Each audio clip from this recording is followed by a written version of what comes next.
মাঝে মাঝে মনে হয় না নিজের হাতে কিছু রান্না করে খেতে ইচ্ছা করছে? আমারও আজ হলো। জানো কেন এমন হয়? এনশিয়েন্ট টাইমে মানুষ যখন তার দল থেকে আলাদা হয়ে যেত, তখন জঙ্গলে নিজের হাতে শিকার করে রান্না করত। সেই প্রাইমাল ইনস্টিংটাই আজও আমাদের মধ্যে রয়ে গেছে। রান্না কোনো জেন্ডার রোল না, এটা একটা বেসিক লাইফ স্কিল যা সবার শেখা উচিত। আমি আজ বানালাম একটা সিম্পল কিন্তু হাই প্রোটিন ব্রেকফাস্ট।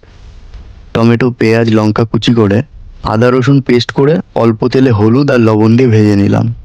তারপর ডিম ছেড়ে পোচ করে দিলাম। ব্যাস, রেডি আমার ব্রেকফাস্ট। এই ডিশটার নাম শাকশৌকা। নর্থ আফ্রিকা থেকে আসা একটা ফেমাস রেসিপি, যা তানজানিয়া, মরক্কো, আলজেরিয়া, লিবিয়া আর ইসরায়েলে খুব পপুলার। তুমি একবার চেষ্টা করে দেখতে পারো। অনেক সিম্পল, হেলদি আর প্রোটিন প্যাকড এই রেসিপিটা।